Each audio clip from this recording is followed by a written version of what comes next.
नमस्कार, आपले शहर आपला आवाज सिटी चॅनल बातमीपत्रात आपले स्वागत। सुरुवातीला एक नजर ठळक घडामोडींवर। भाजपच्या गटनेतेपदी देवेंद्र फडणवीस, मुख्यमंत्री पदाची घेणार उद्या शपथ, भाजपाचा जल्लोष। आणि बांगलादेशातील हिंदूंच्या संरक्षणासाठी धुळ्यात हिंदुत्ववादी संघटनांची निदर्शने। भारतीय जनता पार्टीच्या विधिमंडळ गटनेतेपदी श्री देवेंद्र फडणवीस यांची सर्वानुमते निवड करण्यात आली आहे।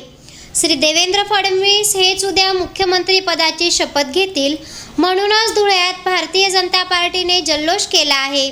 भाजपा कार्यालयासमोर एकत्र येत फटाक्यांची आतिषबाजी करीत एकमेकांना पेढे भरून आनंदोत्सव साजरा करण्यात आला आहे।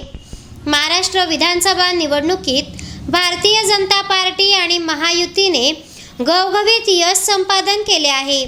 भारतीय जनता पार्टीचे सरकार 5 डिसेंबर रोजी स्थापन होईल। दरम्यान तत्पूर्वी 4 डिसेंबर रोजी भारतीय जनता पार्टीच्या विधिमंडळ गटनेतेपदी भाजपाचे श्री देवेंद्र फडणवीस यांची सर्वानुमते निवड करण्यात आली आहे।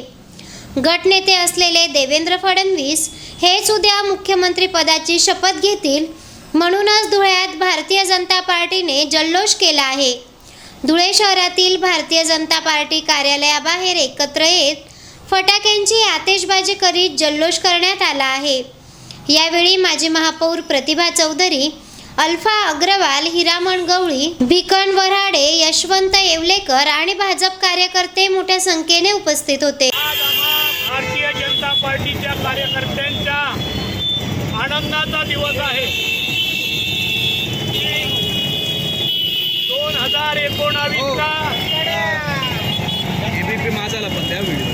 2019चा भारतीय जनता पार्टी आणि शिवसेनेचं बहुमत असताना शिवसेनेचे नेते उद्धव ठाकरे हे शरद पवारांच्या सांगण्यावरून आम्हाला सोडून गेले। 2.5 वर्ष त्यांनी त्यांच्याबरोबर राज्य केलं। मात्र आमचे नेते माननीय देवेंद्र भाऊ फडणवीस यांनी सांगितलं होतं मी पुन्हा येईल, आणि 2.5 वर्षानंतर शिंदे साहेबांचा गट घेऊन उद्धव साहेब यांच्या बाजूला सारून शिंदे गटाने हिंदुत्वाच्या बाजूला आले। आणि त्या काळी भारतीय जनता पार्टीचे जरी आमदार जास्त होते तरी एकनाथरावजी शिंदे साहेबांना मुख्यमंत्रीपद दिलं।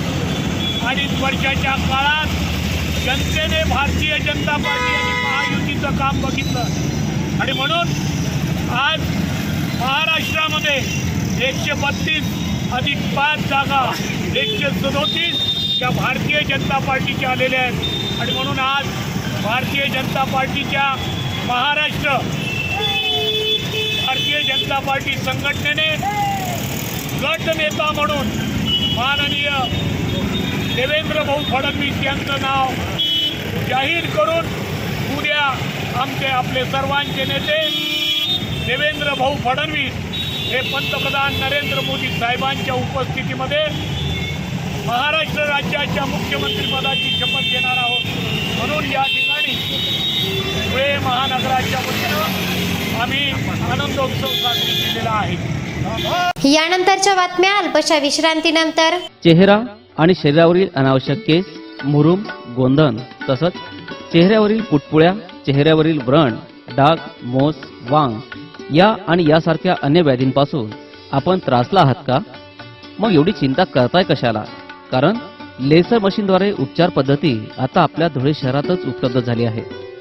गोंधन काढण्यासाठी अत्याधुनिक क्यूसिस लेसर मशीन, आपल्या चेहऱ्यावरील तसेच त्वचेवरील विविध समस्यांच्या निवारणासाठी धुळे जिल्ह्यातील प्रख्यात त्वचारोग तज्ञ डॉक्टर भूषण चौधरी यांचं चौधरी त्वचारोग क्लिनिक, गली नंबर 4, पाट बाजार, धुळे। फोन 235 570। बांगलादेश येथील हिंदूंचे रक्षण करावे, हिंदू बांधवांवरील अत्याचार रोखले जावेत, इस्कॉनचे स्वामी चिन्मय कृष्णदास यांची तात्काळ तुरुंगातून सुटका करावी अशी मागणी करीत हिंदुत्ववादी संघटनांनी प्रशासनास निवेदन सादर करीत निदर्शने केली आहेत। बांगलादेश येथे गेली काही महिने अल्पसंख्य असलेल्या हिंदूंवर पाशवी अत्याचार केले जात आहेत. तेथील शासन त्यावर काही कारवाई करण्याऐवजी एक प्रकारे त्यांना सहाय्य करत आहे. तेथील हिंदू नेते, साधू, संत यांनाही खोट्या आरोपात अडकवण्याचे षडयंत्र केले जात आहे. इस्कॉनचे चिन्मय कृष्णदास यांची तुरुंगातून तात्काळ सुटका व्हावी, अल्पसंख्याक हिंदूंचे संरक्षण करावे, तसेच अत्याचाराविरुद्ध बांगलादेशला खडे बोल ऐकवून तेथील हिंदूंचे रक्षण भारत सरकारने करावे, या मागणीचे निवेदन धुळे जिल्हाधिकारी श्री जितेंद्र पाबळकर यांना इस्कॉन हिंदू जनजागृती समिती आणि हिंदुत्ववादी यांनी एकत्रितपणे दिले. यावेळी इस्कॉनचे सुबोध कृष्णदास, सुधीर गौरदास, कमळ कृष्णदास, भाजपचे माजी महापौर सौ प्रतिभा चौधरी, सौ अल्फा अग्रवाल तसेच भाजपचे पदाधिकारी हिरामण गवळी, श्री राजू मराठे, विश्व हिंदू परिषदेचे श्री उमेश चौधरी, हिंदू एकता आंदोलनाचे मनोज घोडगे, पंकज धात्रक यांच्यासह हिंदू जनजागृती समितीचे चेतन जगताप, पियुष खंडेलवाल, किशोर अग्रवाल, मयूर बागुल, महेश माळी, गोपाळ शर्मा, निखिल पाटील, गौरव जाधव उपस्थित होते. आम्ही माननीय जिल्हाधिकारी साहेब यांच्या मार्फत देशाचे पंतप्रधान श्री नरेंद्रजी मोदी यांच्याकडे मागणी करीत आहोत.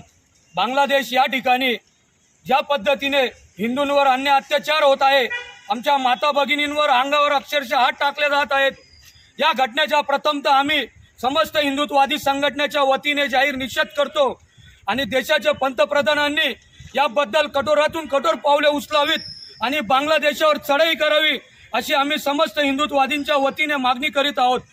जर हे अन्याय अत्याचार थांबत नसतील तर भारतात आलेल्या बांगलादेशींवर सुद्धा आम्ही याच प्रकारे अन्याय अत्याचार करू आणि भारतातून यांना परतून लावू अशी मी आपणास गवाही देतो. एवढं बोलतो आणि माझ्या वाणीला विराम देतो. जय श्रीराम. याचबरोबर सिटी चॅनल बातमीपत्र समाप्त झाले. अधिक माहितीसाठी सिटी चॅनलला सबस्क्राईब आणि लाईक करा.